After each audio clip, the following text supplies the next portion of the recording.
सर्द हवा धीरे धीरे गांव पर उतर रही थी।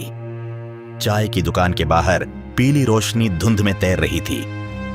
लकड़ी की बेंच पर बैठे लोग असामान्य रूप से चुप थे। दूर कहीं कुत्तों की आवाज बार बार गूंज रही थी। माधव काका ने कप नीचे रखा और गंभीर स्वर में बोले, तुम लोगों ने कभी अपने ही आंगन में खड़े होकर महसूस किया है कि वहां कुछ ऐसा है जो तुम्हें देख रहा है? चाय वाले ने हल्की हंसी के साथ जवाब दिया,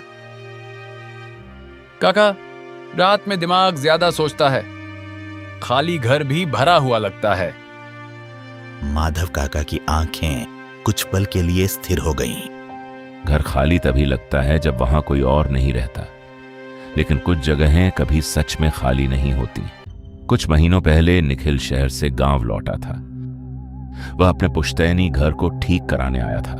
घर काफी पुराना और उपेक्षित अवस्था में था। आंगन के बीच में एक बड़ा गोल पत्थर रखा था।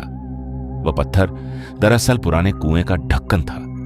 पहली ही शाम निखिल ने अपनी मां से पूछा, मां, इस कुएं को पूरी तरह बंद क्यों कर दिया गया है?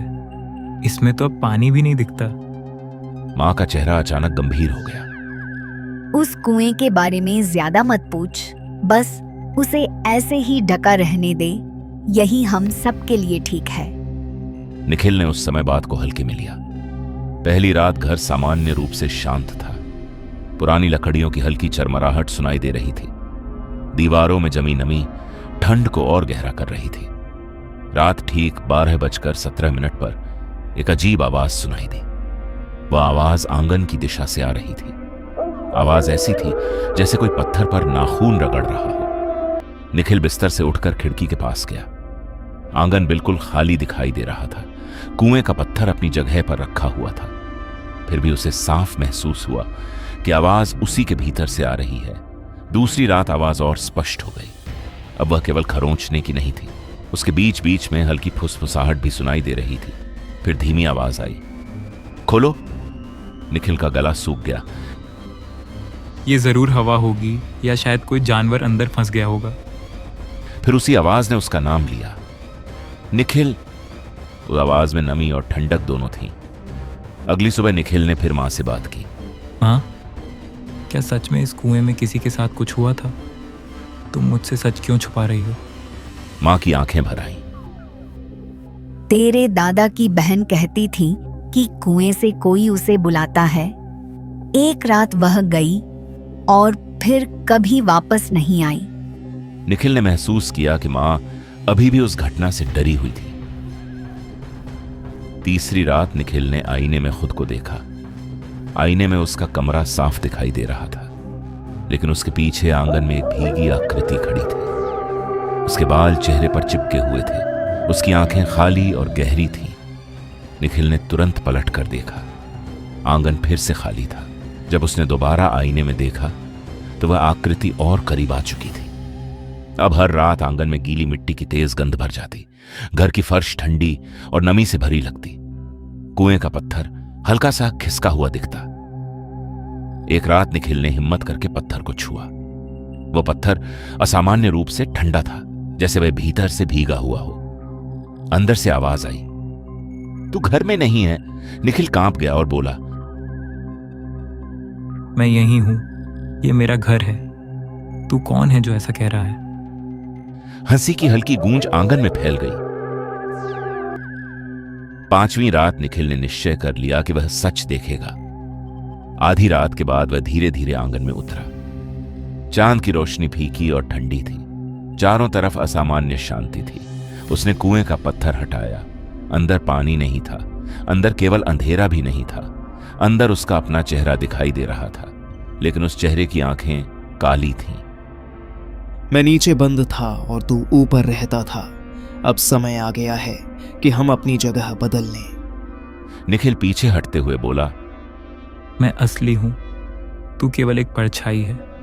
तू मुझे बदल नहीं सकता। असली वही होता है जिसे घर स्वीकार करता है, और इस घर ने मुझे चुना है। अचानक ठंडी हवा का तेज झोंका निकला। निखिल का संतुलन बिगड़ गया। कुछ क्षण के लिए सब धुंधला हो गया। सुबह निखिल आंगन में बैठा मिला। उसका चेहरा शांत लेकिन खाली था। उसकी आंखों में कोई भाव नहीं था। अब हर रात 12:17 पर खरोंचने की आवाज आती है।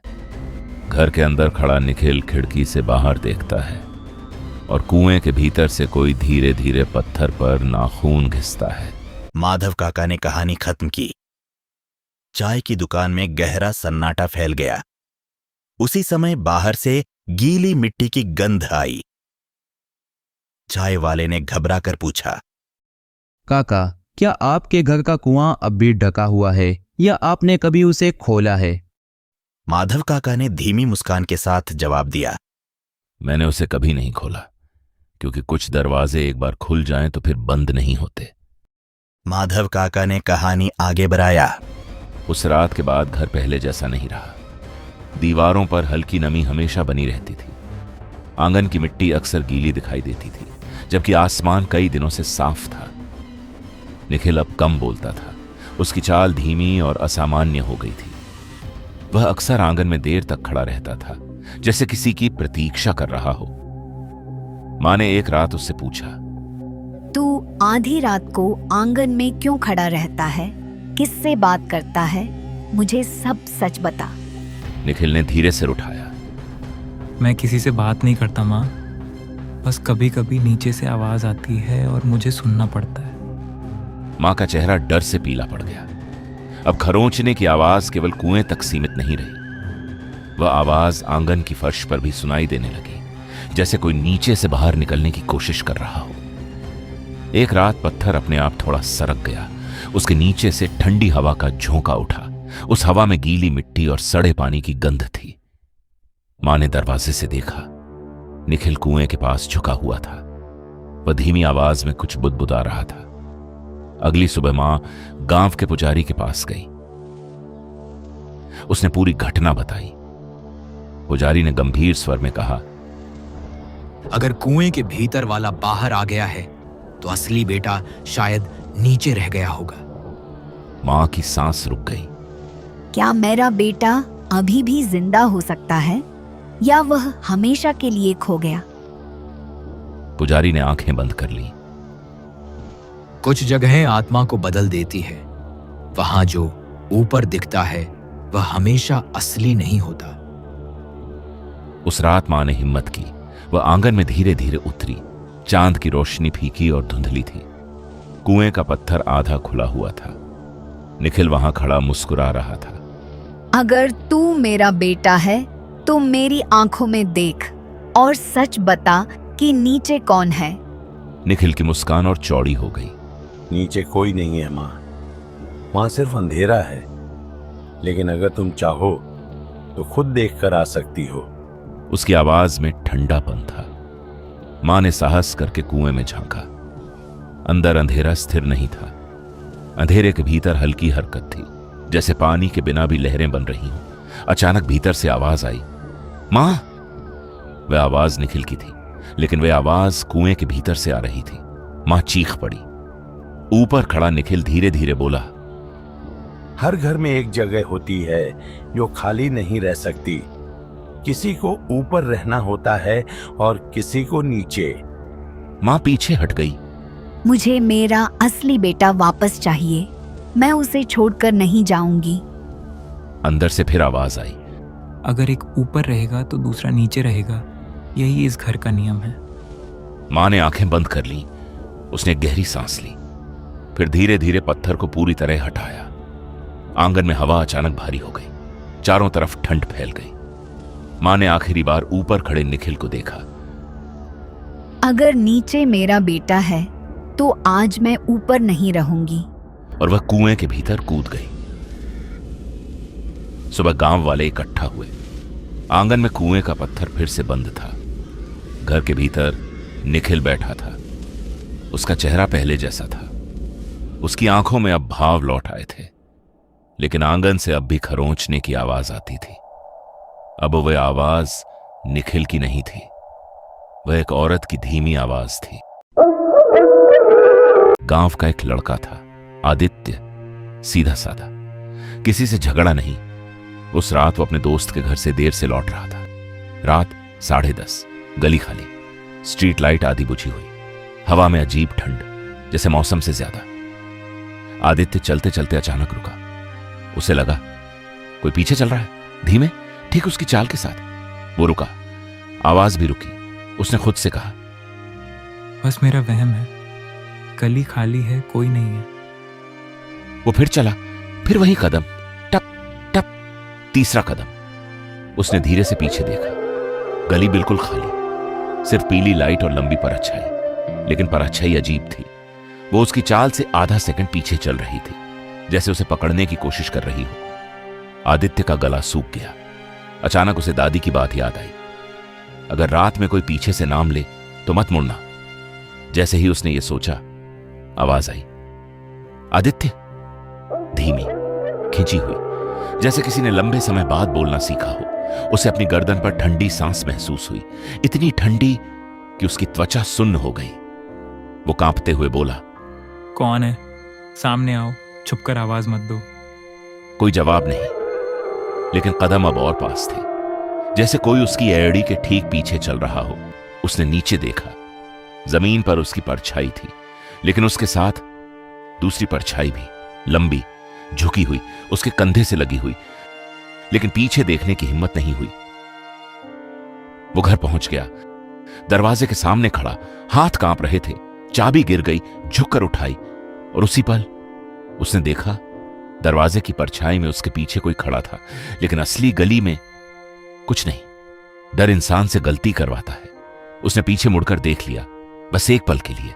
उसके पीछे कोई चेहरा नहीं था, सिर्फ काला खालीपन और दो सफेद आंखें, इतनी पास कि वो उसकी सांस सुन सकता था। सुबह दरवाजा खुला मिला। आदित्य नहीं था। घर के बाहर सिर्फ उसकी चाबी पड़ी थी। दीवार पर उंगलियों से लिखा था, पीछे मत देखना। रामू काका चुप हो गए। दुकान में सन्नाटा था। तभी बाहर से कदमों की आवाज आई, ठप ठप। सबने दरवाजे की तरफ देखा, कोई नहीं। अगली रात चाय की दुकान पर वही लोग बैठे थे। रामू काका चुप थे। चाय वाले ने धीरे से पूछा, काका, आदित्य सच में गायब हुआ था या लोग बस बातें बनाते हैं? रामू काका ने गहरी सांस ली। गायब नहीं हुआ, उसे ले जाया गया था, और जो उसे ले गया वो यहीं आसपास है। हवा अचानक भारी हो गई। उसी गांव में एक और लड़का था, विवेक। उसे आदित्य की कहानी पर यकीन नहीं था। वो बोला, अगर पीछे कोई होता तो कोई देखता। ये सब डर की वजह से बना किस्सा है। रामू काका ने उसकी तरफ देखा। हर चीज दिखे तभी सच नहीं होती, कुछ चीजें बस साथ चलती हैं। विवेक मुस्कुराया। उस रात विवेक जानबूझकर उसी गली से गुजरा। रात 10:30, हवा ठंडी, स्ट्रीट लाइट आदि बुझी। वो धीरे धीरे चला, कुछ नहीं हुआ। वो हंसा, देखा, कुछ नहीं है यहां। फिर टप टप कदमों की आवाज। वो रुका, आवाज भी रुकी। वो चला, आवाज भी चली। उसने नीचे देखा, जमीन पर उसकी परछाई थी, लेकिन उसके पीछे एक और परछाई जुड़ गई थी, इस बार साफ, लंबी, झुकी हुई। फिर आवाज आई, विवेक। उसका नाम, धीमे, फटे हुए गले से। वो कांप गया। कौन है? अगर मजाक है तो सामने आओ, छुपकर क्यों बोल रहे हो? जवाब नहीं, लेकिन ठंडी सांस उसकी गर्दन को छू गई। अचानक उसके फोन की स्क्रीन खुद जल उठी। उसमें कैमरा खुला था। स्क्रीन पर उसके पीछे कोई खड़ा था, लंबा, चेहरा नहीं, सिर्फ काला खालीपन और दो सफेद आंखें। लेकिन जब उसने असली गली में देखा, कुछ नहीं। रामू काका की बात याद आई, मत मुड़ना। लेकिन इस बार विवेक ने कैमरे में देखकर ही पीछे देख लिया। गलती हो चुकी थी। अचानक उसकी परछाई जमीन से अलग हो गई और उसके पीछे खड़ी हो गई। अब दो विवेक थे, एक असली, एक परछाई। सुबह गांव वालों ने देखा, विवेक घर में बैठा था, जिंदा, चुप, लेकिन उसकी परछाई गायब थी, धूप में खड़ा था। फिर भी जमीन पर कुछ नहीं। वो बस एक ही बात दोहराता, अब वो पीछे नहीं है, अब वो सामने खड़ा है और मैं पीछे हूं।